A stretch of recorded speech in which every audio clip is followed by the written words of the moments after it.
Today's guest is someone who makes life with diabetes a whole lot simpler. Coach Kniss is a diabetes health coach, nutrition and strength coach, and the host of the Healthy Diabetic Podcast.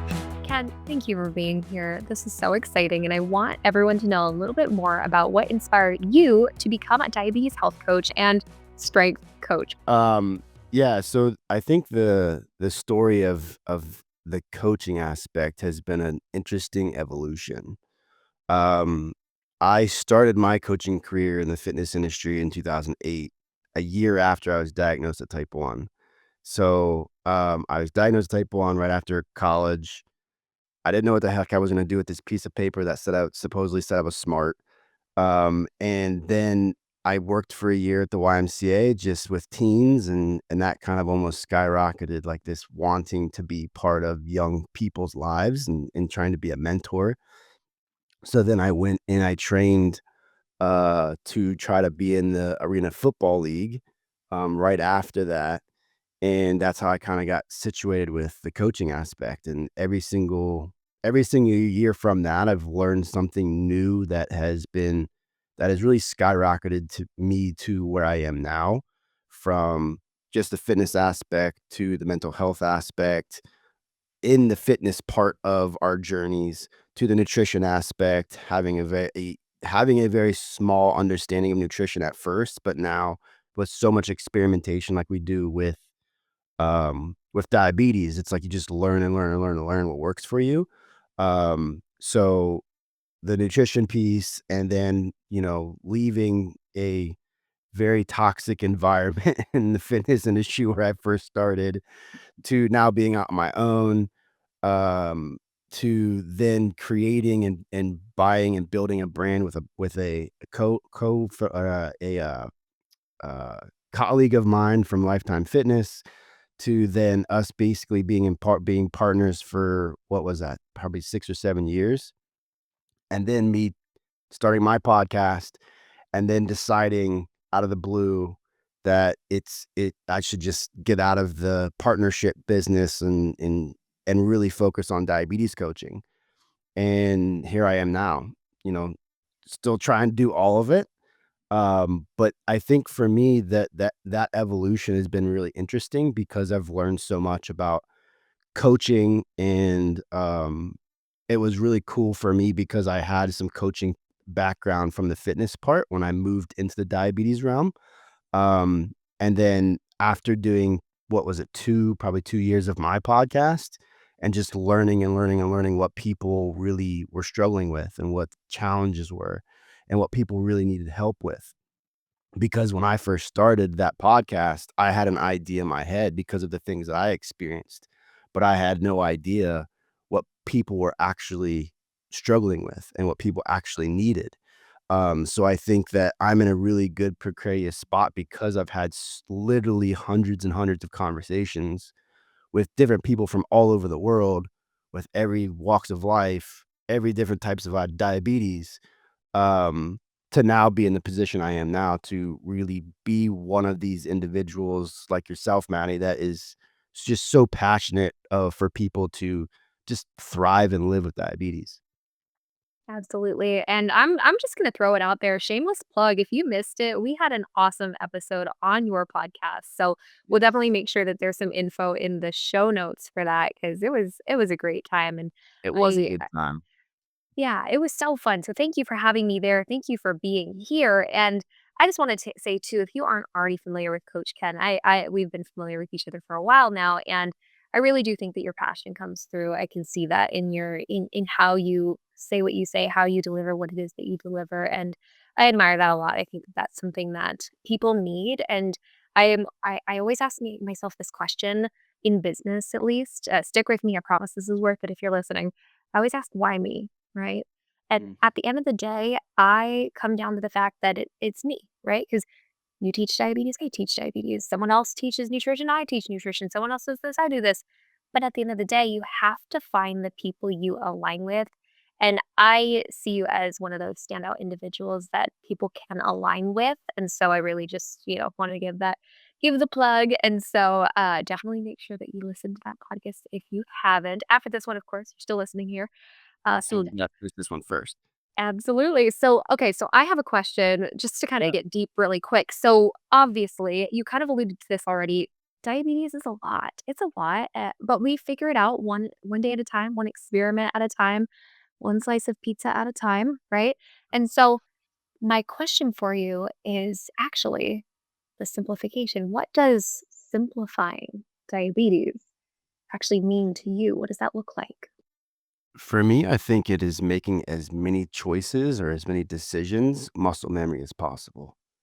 For so long when I was first diagnosed, I was in denial, I was depressed. I literally probably went through every single negative emotion when I was first diagnosed, for 3, almost 4 years because I had no support. I had no one. I had 0 support. I didn't know where to get I didn't know where to get education. I didn't know what to do anything. I had just come off of being a 3-sport athlete in college, like, in the prime probably shape of my life, and now I've got diabetes, and with having 0 support, not even getting pushed to, on the right path of being maybe set up to get support because I was diagnosed in my family practitioner's office, blood sugar was 450, and they just gave me a 70/30 insulin pen, gave me a glucose monitor, said, "We'll see you back in 2 weeks."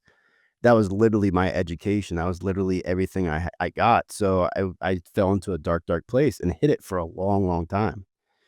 So for me, simplifying diabetes is all about trying to make sure that the mental load of diabetes doesn't overpower your decisions, doesn't overpower everything that you're thinking about. Diabetes shouldn't be something that we think about 24/7. Like Absolutely. this 180 when I heard about this 180 plus decisions that we make every day, I was like, "What the heck? Am I doing something wrong? I'm not making 180 plus decisions every single day." So I decided to just do an experiment myself. How many true decisions do I make every single day on a consistent basis? Because I think that's the key that we all have to understand is like the consistency of how we manage this condition is so important. So on a consistent basis every single day, Monday through Friday, because Saturday, Sunday is different for me. Monday through Friday, I make about maybe 20 to 25 decisions every single day, diabetes related decisions. So the 180 decisions I have compacted into these are the trend things that I do every single day. Now, I don't travel all the time, at least not yet. I'm not speaking on a crazy, crazy amount yet. That's the future goal. So that's not part of the decision-making process. If I was traveling all the time and that adds a whole 'nother dynamic, right? I know you're traveling all the time and doing things, so so taking the things that are happening on a consistent basis every single day and being hyper focused on those decisions, not the other decisions that are also part of the 42 factors that affect blood sugar that don't even affect like that we don't even deal with every single day, right? So for me, that's what simplifying diabetes is because it's a less of a mental load. It's less of a mental burden because I don't have to worry about all these things that I'm not even coming in front of. Oh my goodness. Mind blown. Of course, these are things that I love to talk about all the time, but just the way you phrase everything is so fantastic. And several things came to my mind. I was like, I think that you have to expand to simplify, right? So you have to knowledge is power. You have to know it to then say, okay, now I just do this about it, right? So there's this thing that happens, I think, where we have to do this before we can do this. Mm. Depending on where everyone is, maybe it's a little different. But you have to understand those things. And something else that I was thinking about is I don't know if you ever call yourself this, but I call myself a professional diabetic. We're literally professional diabetics. And just to be clear, we still have to put in a lot of this work too. We still have to make those choices. We still get things wrong. And so I think the plug is just it's not about perfection, it's about progress. And you have to give yourself kindness throughout your learning experiences because I'm learning every day and my blood sugar is not perfect on any day. If it was, I don't think I would be diabetic. Yeah. There's a really cool saying that, we talk about at the gym a lot. It's process over prize. So many people think about the end result instead of what are the steps that I have to do on a consistent basis to get there. Because thinking back to all the challenges and tribulations and all the bad crap that I had to go through to get to where I'm at now of understanding how to deal with this condition for myself, um, for me, in everything I talk about, it's all about sustainability. If it's not sustainable, then it doesn't matter. It doesn't matter how good I am at dosing. It doesn't matter how good I am at carb counting. It doesn't matter how good I am at managing my blood sugar during exercise. None of that matters if it's not sustainable because you're not going to do it for the rest of your life. And for me, that is the biggest thing that I constantly am trying to talk about, both in the fitness aspect, the food aspect, and the living with diabetes aspect. Because if you don't have that sustainability, it's not gonna work. Gosh, absolutely. You're so right. Sustainability is key. You can have one great day, but it may not be sustainable. If you can find sustainable and successful habits, you change the game for yourself. And so you've alluded to, of course, your wonderful background in physical activity here. So if you will, indulge us for a little bit. Tell me a little bit more about how you balance strength training and blood sugar control. And maybe let's assume someone doesn't necessarily know what this conversation looks like yet. Yeah, I think the first thing that everyone has to understand is what type of exercise are you doing? Because the different types of exercise is going to elicit a different response to your blood sugars. That's the first thing. I think the second thing that you have to understand is what is the time of day that you're gonna do it, right? So for some people like to fast in the morning. For me, I would love to do that, but I always plummet when I if I don't have some type of energy. Ah, really? Yeah, I always do, especially if I'm doing high intensity. Sometimes I'm okay if I'm doing strength training, but most of the time, if I'm doing high intensity, I'm gonna plummet if I don't have something, to help. Um and I think that the other thing that's really important with exercise is insulin on board. How much insulin on board do you have? Do you have insulin on board? Do you actually need insulin on board? And that's why a lot of people like fasting in the morning because they're not going to have tons of insulin on board because they didn't just eat. So I think those three things for me, if we can align those three things for someone, all of the headache, all of the problems, at least I would say 90% of the problems are going to take care of themselves when you're talking about plummeting, low hypoglycemia, or spiking to crazy numbers. I think those are the 3 things that you start with. That's fantastic, and I agree completely. I think that that makes a world of a difference, and I do think it's possible to change as well, right? Like, Oh, yeah. there were times in my life where I had a legs push-pull split that was happening in the afternoons when I would have been on board, but now I'm doing, like, a CrossFit boot camp type thing at 6 AM. I don't eat beforehand, and my blood sugar stays somewhere between 100 to 160, and I'm okay with that. Mhm. Now, some people feel super nauseous if they work out fasted. So it's all about your body, right? No one else is in your body. No one else is living your life. No one else has your diabetes. And so if you can find what works for you or what doesn't, then you can do something about it. I think yeah, and I think the other thing that you alluded to that's really important to that is what is your comfortability factor of where you want your Yeah. blood sugar? Because I think that's the other thing with this is some people are comfortable being at 160. Some people aren't comfortable being 160. Some people are just don't wanna go low, and they don't even care where they end up, after they're done, right? So I think that is the other thing that you have to ask yourself is like, where is your comfortability factor? But then also be realistic and honest with yourself, right? For me, like I hate when I go over 150. I don't care if I'm exercising, I don't care if I'm eating, I don't care. Like that's my target. That's my end range target where I want to try to always stay under. And so I think that is a very important piece for people to understand is that concept of where are you the most comfortable and are you being honest with yourself with that number? Yeah, and maybe it's a physical comfort, but also it's emotional comfort, right? How do you feel? Because I always say the higher I am, the more of a hangover it feels like, just Mm, dehydration, thirst, slight irritation. I don't feel right in my body or my mind. That's how a really high blood sugar feels. yeah. So the closer I get to that, I don't want to work out. I don't feel good. And so keeping it within a range that Mhm. works for me, I'm also not scared of a 70 blood sugar. Now it's different if I'm tanking versus if I'm, 70, like just kind of hanging out, trending down a little Yeah. bit. And so that context of, yeah, your comfort levels is key. And something I'd like to maybe add is one day at a time, one step at a time. If you're hearing us and you're like, oh my gosh, I'm only comfortable working out if I'm 200 or 300, we want to validate that too. If that's where you're starting, absolutely. But take it one step at a time. Maybe tomorrow, could we set the range at 190 to 290. If you're trying to get, maybe closer or more controlled blood sugar, okay, could we set it to 190 to 290 instead of 200 to 300? See how that goes this week. 180 to 280, 170 to 270. It'll take some time, weeks, months, maybe, but you'll get there if that's what you really want. It's all up to you. Yeah, I love that because because you're always also speaking, Maddie, to something that's very important in my thought process of the mental health piece, right? If I'm someone who feels like I need to be at 250, 300 when I exercise, we need to take one step at a time for 100%. And I would even almost add to that going deeper of like, okay, what is the fear behind you being that high? We got to dig into that and peel back those onions because maybe it's just a fear thing or maybe it's a comfortability thing. We need to have that conversation as well.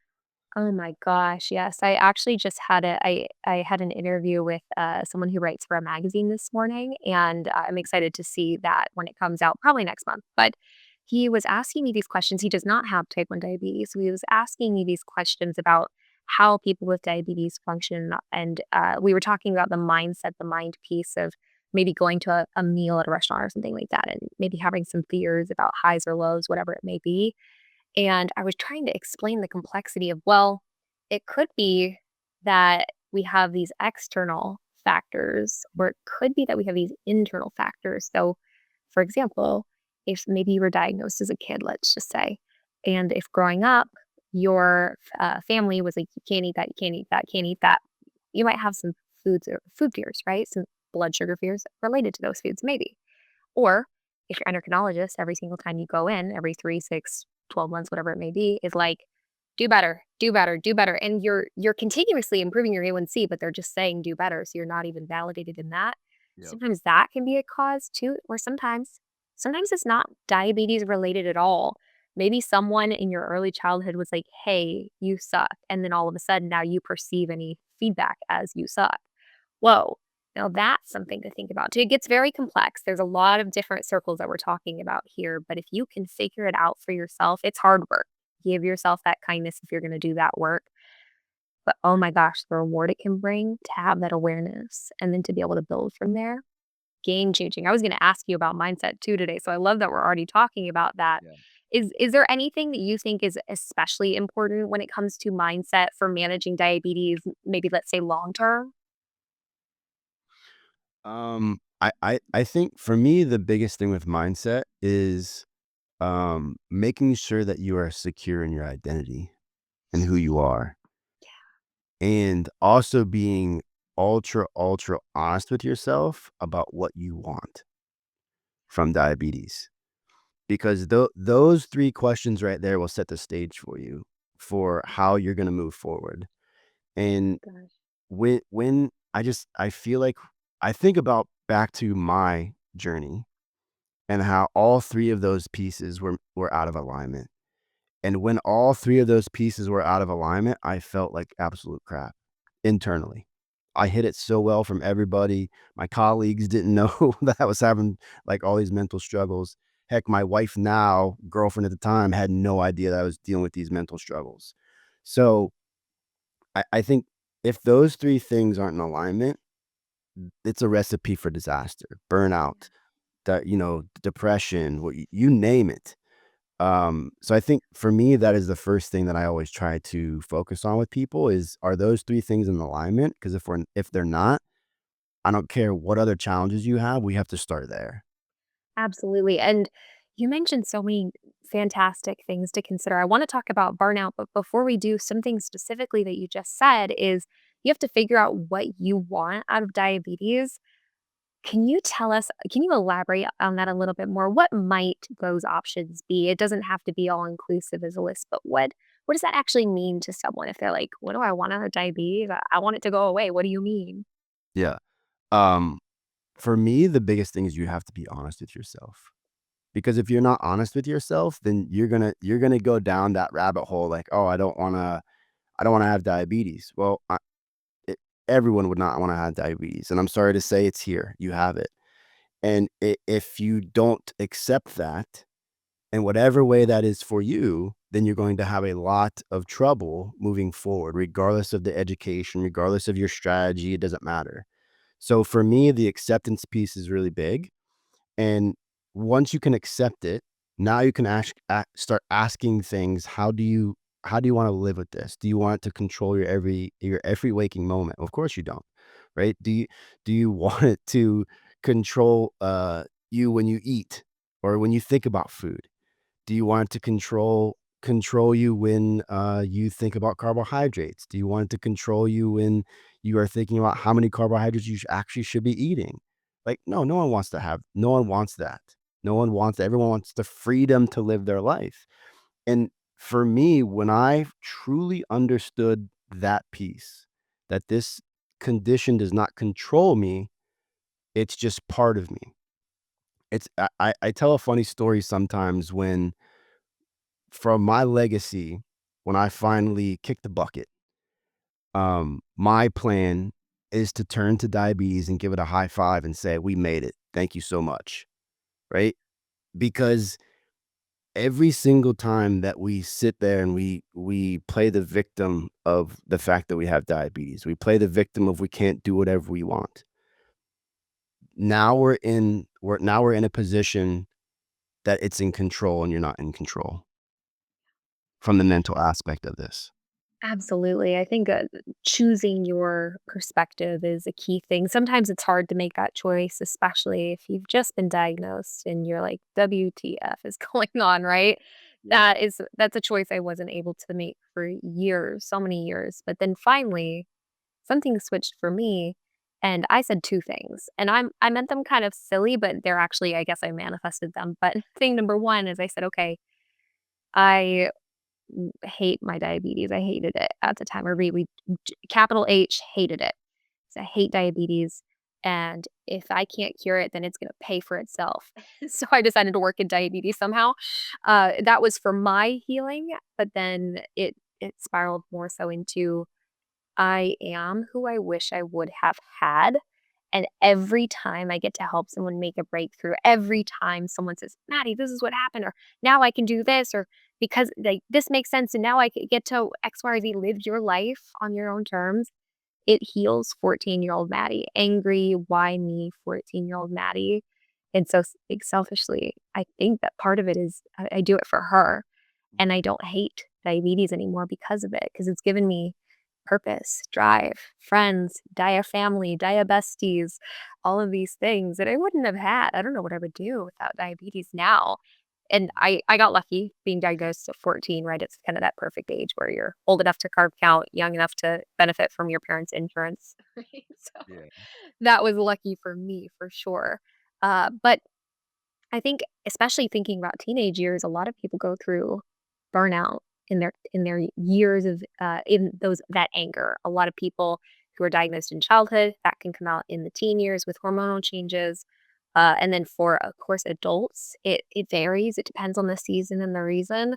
So tell us a little bit more about that burnout. What would you maybe say to someone if they are feeling burned out, or what's the first steps that someone might need to take?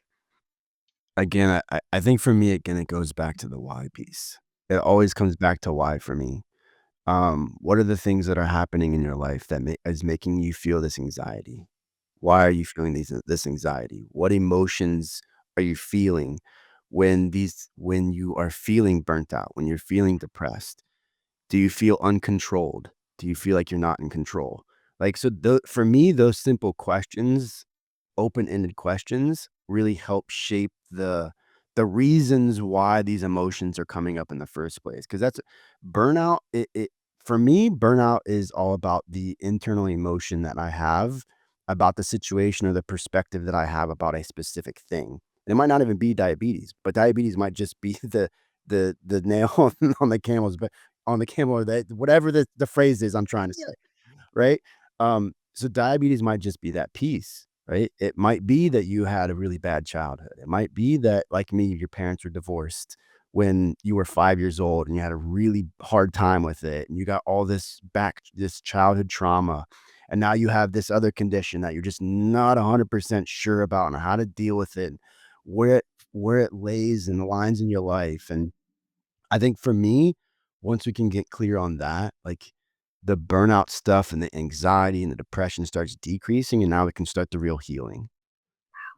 I love this, and I mean, I already knew this coming in. I know how aligned we are in a lot of we believe and what it Yeah. is that we talk about. So, selfishly, I have a pop question for you. Oh, love it. Is there any advice that you give that people tend to be surprised by? Mm. Um, I think I think there's a couple, but I think the one that comes to mind is that, uh, you don't really need your doctor. That your doctor is not there to help you live with diabetes. Your doctor, his his or her, your medical team, their job is to help you understand how the numbers work and to give you ratios, but your job is to experiment with those ratios and figure out what the right ratios are for you. Because every single one of us, whether you've been diagnosed for a month or whether you've been diagnosed for 60 years, I don't care what it is. Every single one of us has had to change those ratios multiple times. And I think for me, that is probably the thing that people really are, like, thrown back on when I say, like, you actually are smarter than your doctor, you don't really need them, and you need to reframe your relationship with them, because so many of us go into those appointments where you have all this anxiety because we know that we could have done better, or we should have done better yesterday, or we could have done better last month, or we had all these high fluctuations, we're trying to figure stuff out, and then now we have all this anxiety, and we're going to our doctor, and they're saying, "Okay, why is your A1C at this? Why were 2 weeks ago, because that's the data that they're getting from your downloads. Why 2 weeks ago were you hot? I don't know, doc. That was 2 freaking weeks ago. What are you talking about?" Right? So it's that for me, I think that is the biggest thing that people get thrown aback about when I say that, because we're taught that they know everything. And I mean, here's the disclaimer, everybody, right? And I say this on my show all the time. We need them. They're part of our management system. They're part of our team. They're part of our tool. They're part of our tool in our toolbox. But they don't have the time. They don't have the knowledge, in my opinion, to help us thrive and help us figure out the day to day. They just don't. And I think for me, that is the one of the biggest messages in what I am having challenges with of on social media, on my show, in my coaching, in my consultations with people, of having people understand the reality of that situation and truly believe it. Because that's the other thing. Yeah, absolutely. And if you're listening to this, by the way, and you're like, nope, my doctor is the most insightful, empowering, inspiring, yada yada, keep them. But absolutely, I don't know if you saw this, but I published a book this month, and it's called "You Have Permission." Eat sugar. That's one of my most surprising things. Eat Mhm. sugar, fire your doctor, and rewrite the rules of type 1 diabetes. You hit it on the head because they may not be your cup of tea. Not everyone is. That's what we talked about earlier, right? With the diabetes coach too. And so finding someone you align with takes you steps farther. But then yeah, from there, they may have the science, they may have a little bit of the strategy, but especially if they don't have diabetes, they're not living your day. They're not eating your spaghetti tacos or whatever you choose to eat. That's something that we eat in Spaghetti my family. tacos, nice. We might have to have another conversation about spaghetti taco. Oh, we will. Oh, we will, because my mom has the best spaghetti recipe, and I used to have a little bit of a fear of it. I got over that, and now it's spaghetti tacos. iCarly reference for anyone who watched that show. It's fun. It's fun, and it can be fun, right? Food can be fun. It doesn't have to be this demon. It doesn't have to be something we fear. And I was actually going to ask you a little bit about some nutrition things too. I was curious about your thought on, well, of course, several things, but is there anything that you talk about when it comes to like food myths or anything that you wish people would just stop thinking or saying about food and type 1 diabetes? Yes, absolutely. Always. There's always, I think for me, the number one thing that irritates me and is sometimes a challenge to get people to understand is that it's not. the carbohydrate, the fat, the sugar, it's not their fault. It's the quality of what you're consuming. It's Mm, how you're consuming it. It's the strategy that you have when you're consuming food. It is not it's not the carbohydrate's fault of why you have post-meal spikes. It's just not. It's how think you're about getting diabetes all though the too. things. Yep. Yeah, and Yeah. again exactly, and it's funny that you say that because I have a I'm training a lady that is actually she's not type 1, but she's using a CGM right now just to learn about what her blood sugar is doing. And the other day, I was training her and she showed me her CGM. She had this humongous spike to 170. And I was like, "What did you eat?" And literally she ate 40 grams of carbohydrate. And I'm like, "Yeah." And she was like, I can't believe that happened." I'm like, to me, I'm thinking to myself, well, of course, you ate s high starchy carbohydrates, 40 grams of them, and on top of that, you had no fiber and you didn't have any protein with it. You had a little bit of fat, right? So, like, okay, so this is why now we can have a different conversation about blood sugar and, like, so, I want people to understand that piece, that if you are having post-meal spikes, it's probably because of your strategy on how you're dosing, how much you're dosing, and the quality of the food that you're consuming. Yeah, and maybe a further piece, 2 things I say, total or timing, what's going on? Yeah, But the quality point too, you can eat not so quality foods and still have quality blood yeah, sugar. Not my long-term nutrition recommendation, hello, but eat the freaking donut, but make sure you understand the blood sugar behind it. yeah, Yeah, yeah. I love Y that. yeah, I think that the when I tell people that too, and going back to your previous question about what do people, um, you know, think that's crazy that I say, um, I think the other thing that people have to understand is all the stuff that I talk about, all the stuff that Maddie talks about, everything that we talk about, you have a choice. That you have a choice. You have a choice to learn how your body and how you are going to manage your own blood sugar or not. I mean, I've talked to people that are just so mentally in chaos that they're choosing not to do all of the things that they know they should do. I mean, we've met people that we all have met people like that. But that is the Absolutely. I think that is the most powerful thing about being a human being because we have the power of making our own decisions and our own choices. Yeah, absolutely, and if we think about the power of that choice too, it can feel really daunting to have to make that choice, to have to find the information, to have to do all these things. But I actually think about one of my clients, a teenager that I do work with, and she's like, "I just want to be a kid, Maddie. I just Mhm, want to be a kid." Like I understand that. I do because I was your age when I mhm. was going through a lot of those emotions. I know it. I remember it vividly. I guess we we store all those negative memories, right? But I asked her this one day and it changed the game. We have choice, right? And that is the lesson we're rolling with, that we're taking it one step further. You have a choice. And here's the choice. Would you rather spend 5 really good minutes figuring out the carbs, figuring out the dose, Mhm. baking for it, all that, to trade 5 hours of the blood sugar roller coaster? Would you take what choice do you wanna make? 5 minutes, 5 hours? Because if we don't make that choice, what happens? Are we going low? Are we going high? Are we chasing it? Correct, correct, correct, beeper, CGM, CGM, CGM. If that's I would trade that 5 minutes for 5 hours every time, I think. And to me, like, I'm lazy. Give me 5 minutes of work for 5 hours of freedom, relatively speaking. You have the choice. Yeah. And maybe it's not always exactly 5 minutes, 5 hours, but, we figure out the numbers. The numbers always But the change if we've concept learned yeah. anything.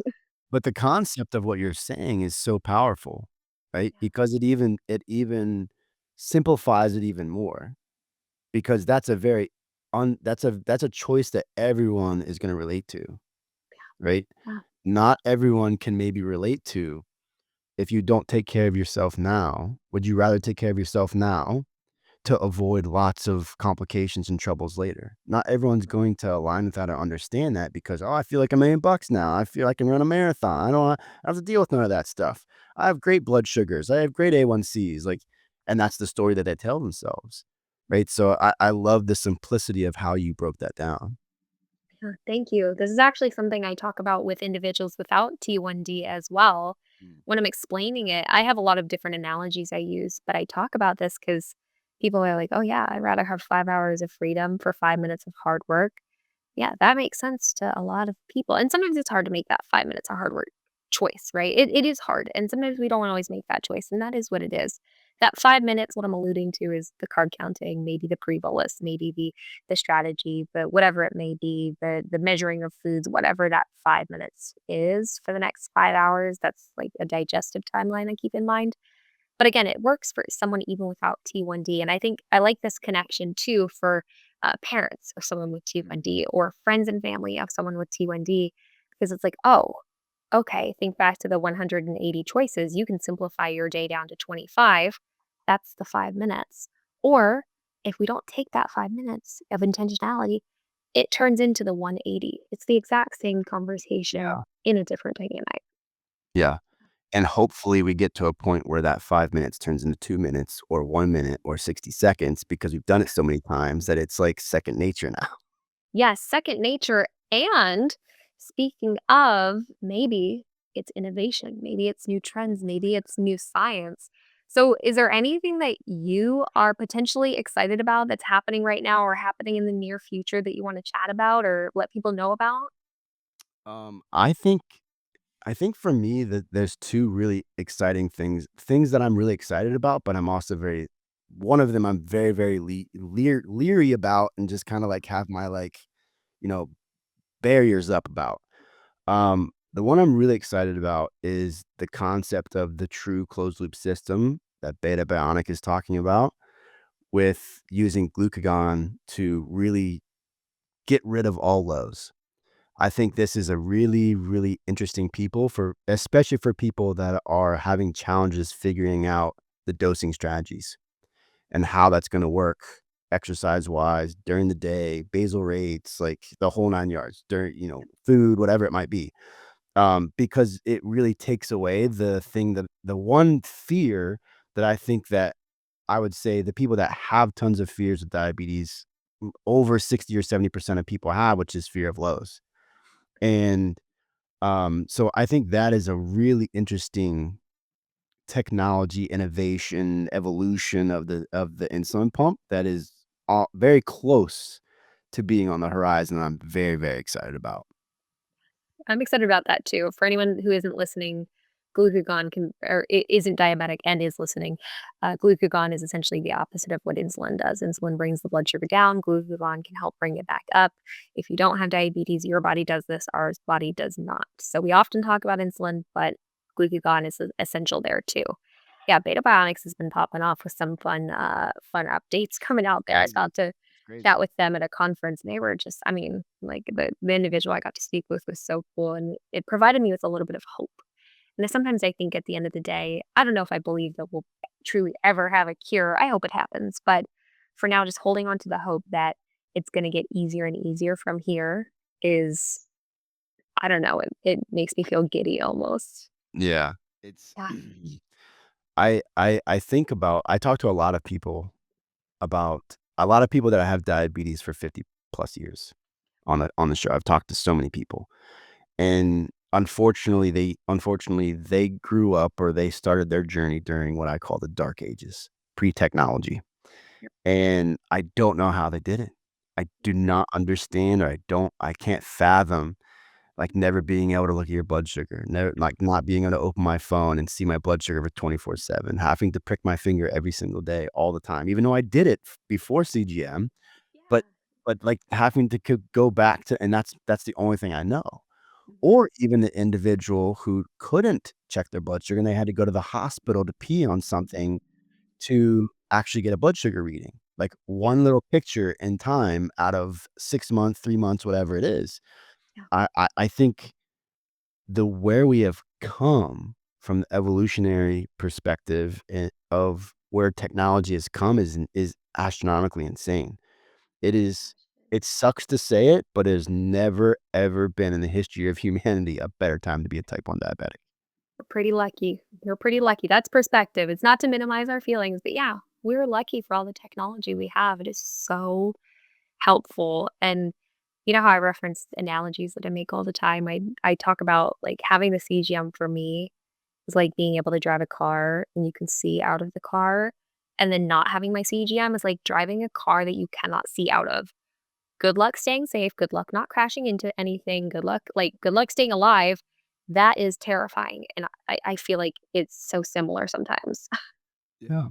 Yeah, it's a crazy world that we live in, and going back to the other part of this question, the thing that I've got blinders about is the supposedly cures with the stem cell stuff, with the injections, and with all these things that these different companies are coming out with. My whole thing when it first started was, "Okay, this is really cool, but you're just taking one condition and giving them another condition because now you're getting rid of the immune system because you have to take immune suppressants Yeah. with Yeah. m most of the ones that are being worked on. There's one company, I believe, that's working on one that it's not gonna require, immunosuppressants, but it's still interesting, right?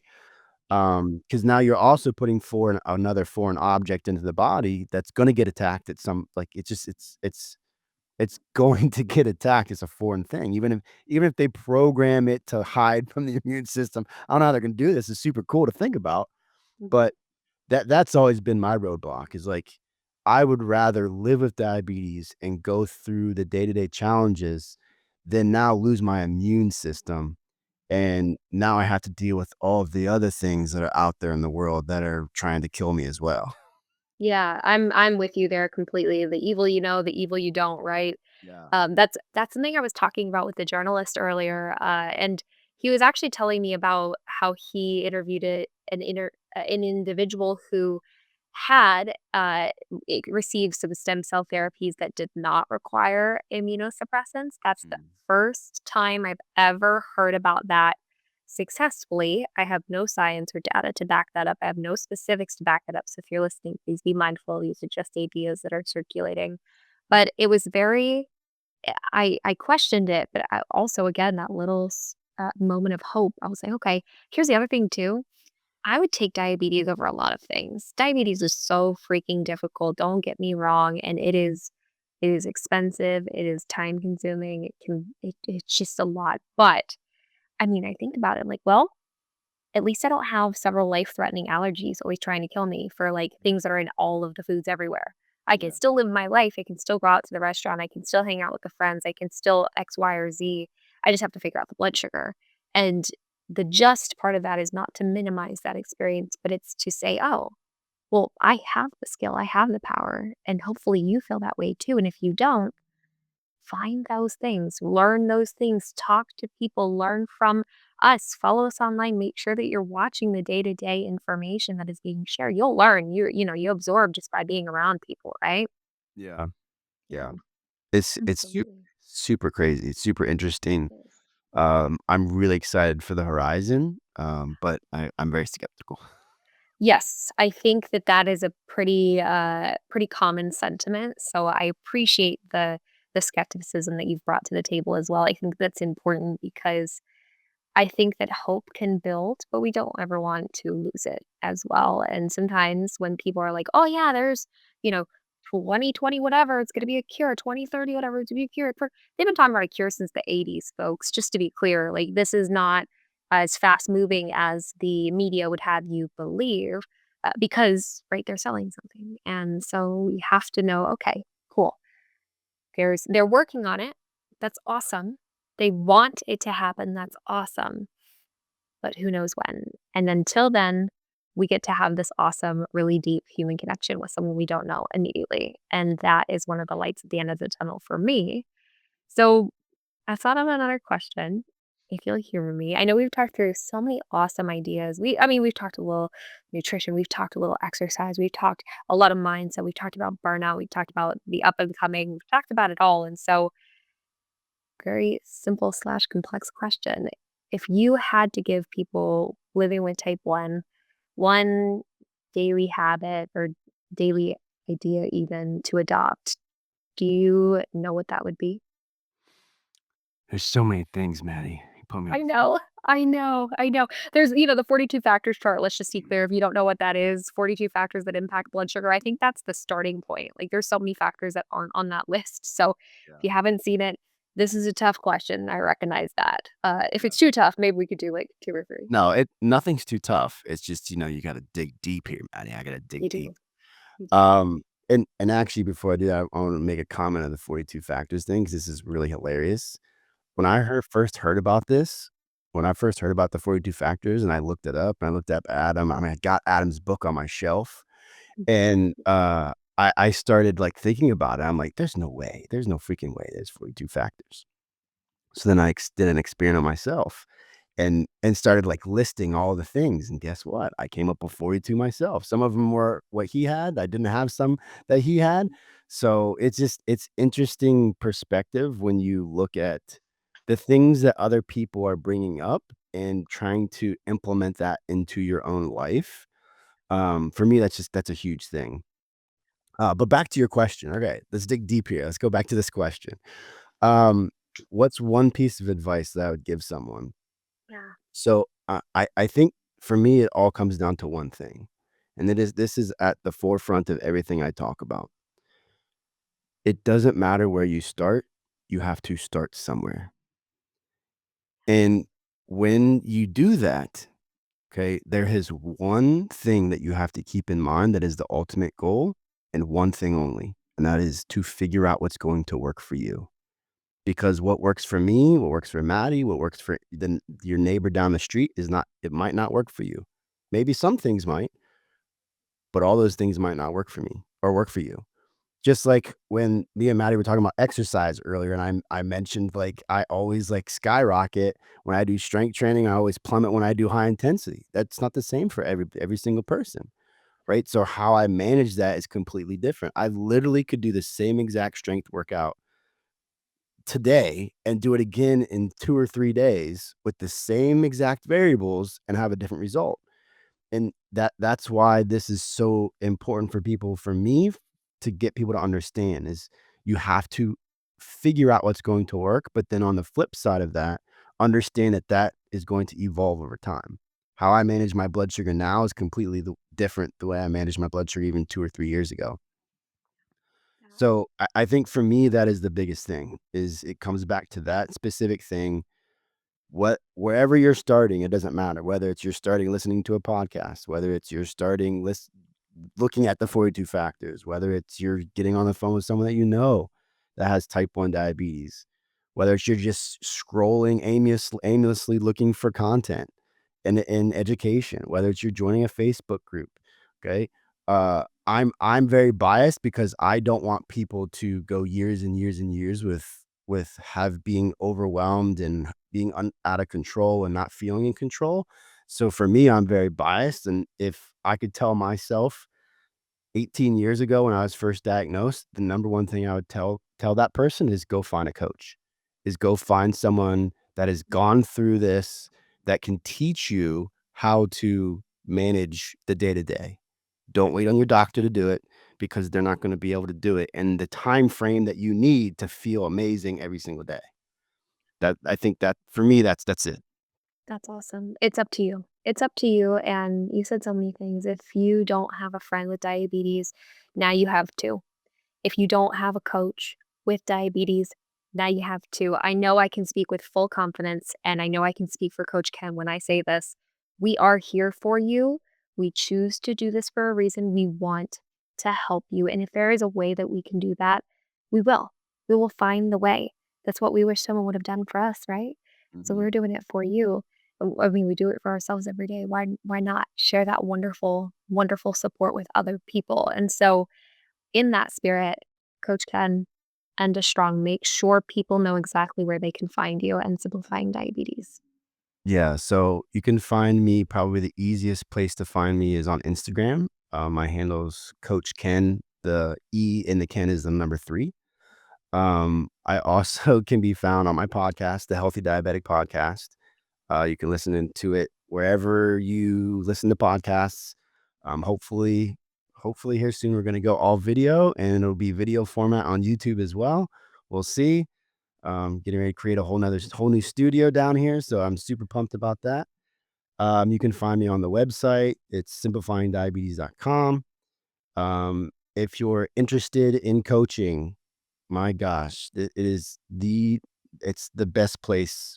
I my it's funny, Maddie, because we were just talking about this. I have really good friends that are business people, and they listen to my show. They know what I talk about. And on my show, I constantly tell people that if you don't align with me, you better go somewhere else. And my business friends tell me all the time, "Why do you say this stuff? Why do you telling people to go?" I'm like, "Are you serious right now? Because it's not about me. It's not about Maddie. It's not about us." I mean, Maddie just said that. Um, one of my one of my first business coaches ever said something that will stick with me till the day I die, which is, "There's so many fish in the sea. Why can't everyone share, collaborate, and help everybody?" And that's what I do every single day, is I Yes. try to collaborate with as many people as possible. I try to push people that are maybe out of my scope of practice to other colleagues, other coaches. If there's someone that needs some high level nutrition stuff that's out of my scope of practice, guess where I'm sending them? I'm sending them to Maddie. Let's go. You know? So it's for me, that's a big push for me, because if I don't if I don't support people in the way I was not supported, then I'm not gonna feel fulfilled. So, which is one of the big reasons why I started the podcast, and which was the huge reason why I got out of a really successful business to start a whole 'nother business on my own, right? So, it's if you don't feel fulfilled, then what's the point? Yeah. If you don't feel fulfilled, if you don't feel aligned, I stand by that sentiment fully. I believe in collaboration over competition. There are so many fish in the sea. Also, I can't help everyone by myself. You can't help everyone by yourself. We have to find more people. There have to be more people in this. Think about how overwhelmed endocrinologists are, right? We have to be there for each other. We have to show up for each other. And so if there's, someone who wants to work with a coach and they're like, hey, I want to work with a coach. I do kind of want to learn a lot more about exercise. I know the basics, right? I'm not a certified strength and conditioning specialist. I'm not a physical therapist. I'm not a personal trainer. I'm none of those things, right? And so that's where I would say, hey, maybe find Coach Ken. I know he knows more than I do, right? Yeah. And when we do that, when we're able to do that, what that does is that's the why me. Why me? Me. Why Coach Ken? Coach Ken. Like awesome Coach Ken. Awesome anyone else in this industry. If you need someone and you don't feel aligned, there is someone else. There is someone else, and we're happy to help you find them too. Like if it's not us, we respect that. We'll help you find something. We want you to do well. We want you to thrive. That's the goal. That's the reason why we're here. So, what you have to do though, in order to make sure you know that, is reach out. We want to say hi. We want to get to know you. Yep. Find us, chat with us. We'd love to help if we can. Absolutely, please. So, we will make sure that all of that information on where you can find Coach Ken, that is going to be in the show notes. Make sure that you're checking that out. If you are curious about coaching, if you're curious about getting into someone's network who speaks the language, who talks the talk and walks the walk, find that information down below for sure. Coach Ken, as always, it's been an honor and a privilege. Thank you for such insightful conversation, quality conversation, and for pushing, for continuing to push for what we believe in. You and I know, again, we're so aligned. Mhm. We're believing people can do it. Diabetes is tough. So are you. Mic drop. Love it. What a place to end right there. Absolutely. And for now, everyone, take care. That's it for today, my friends, but the fun doesn't stop here. If you liked this episode and want more real talk diabetes support, come hang out with me on social. Just search Type 1 Type Fun, all words, or head to type1typefun.com for tools, tips, freebies, and real life resources you can actually use. And if this episode made you laugh, learn, or feel a little more seen, feel free to leave a comment, give it a like, share it with someone you love. But until next time, live empowered, be silly, have fun, and eat some carbs. The information shared on this podcast is for educational and informational purposes only and is not a substitute for professional medical advice, diagnosis, or treatment. Always seek the advice of your physician or qualified health provider with any questions you may have regarding a medical condition. Never disregard professional medical advice or delay in seeking it because of something you heard on this podcast.